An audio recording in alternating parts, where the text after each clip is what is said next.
Across 2 millennia, the unicorn has accumulated a wealth of symbolism reflecting the history and preoccupations of the ages.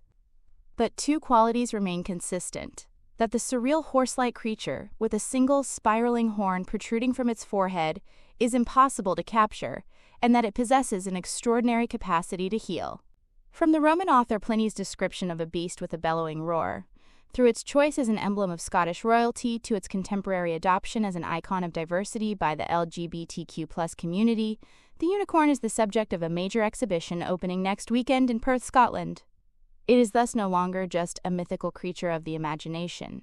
The first UK exhibition to investigate the cultural history of this elusive, magical, and well-loved creature will be the centerpiece of the opening celebrations at the new Perth Museum in Scotland after a £27 million transformation of the former City Hall, where another object of enduring national fascination, the Stone of Destiny, will be on permanent display. We're exploring how people conceptualize an animal that they've never seen, says the lead curator, J.P. Reid, as he contemplates a 700-year-old, 2.5-meter-long narwhal tusk on loan from the Wellcome Collection in London.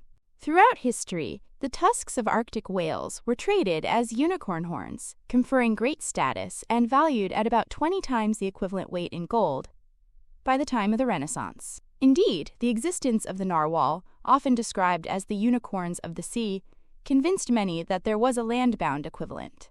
For people in medieval and Renaissance Europe, the unicorn was just another animal that travelers would talk about, says Reid. They were as real as rhinos, elephants, or giraffes. Even at the end of the 19th century, many people were under the impression that they were indeed real entities. The unicorn acquired this hefty symbolism through its status in early Christianity. Featuring in a selection of 13th-century bestiaries, collected descriptions of animals, real and imaginary, popular in the Middle Ages, which are part of the display in Perth. The unicorn was a symbol of innocence and chastity, and, in time, the story develops that the only way you can catch one is by baiting it with someone who is completely pure and innocent, says Reid. By the Renaissance, this mythical creature had so much symbolic association that people were comfortable using their supposed horns for medicines, using pendants made of narwhal tusk to purify water, and mixing scrapings for a curative treatment.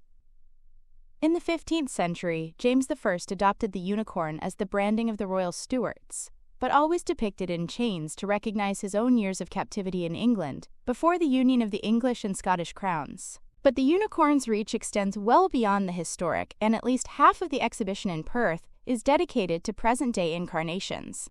A mass display of crowd-sourced items, including My Little Ponies, novelty hats, rainbow-hued stuffed toys, and clothing, reflects the creature's ubiquity across pop and kid culture. With a nod to other antique examples of taxidermy in the museum's permanent collection, the final section of the exhibition features 6 newly commissioned pieces, exploring the ongoing challenges faced by the queer community globally, including transgender inclusion, conversion practices, and institutional homophobia. Transforming blank, life-size horse heads, around the theme of unicorn hunting in 2023. Queer stories are so seldom told in museums, says Jenny Grady, the community co-production officer who has worked in partnership with local LGBTQ+ groups on the exhibition. Especially with the political climate, where young people feel it's more of a struggle than ever just to exist.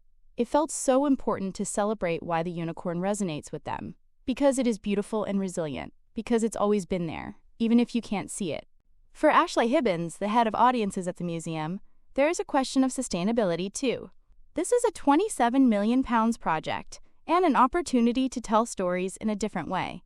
We've been telling the pale, male, and stale stories in museums from time immemorial, and for institutions to stay relevant, we need to represent the people around us. It's not just a moral consideration, but a practical one.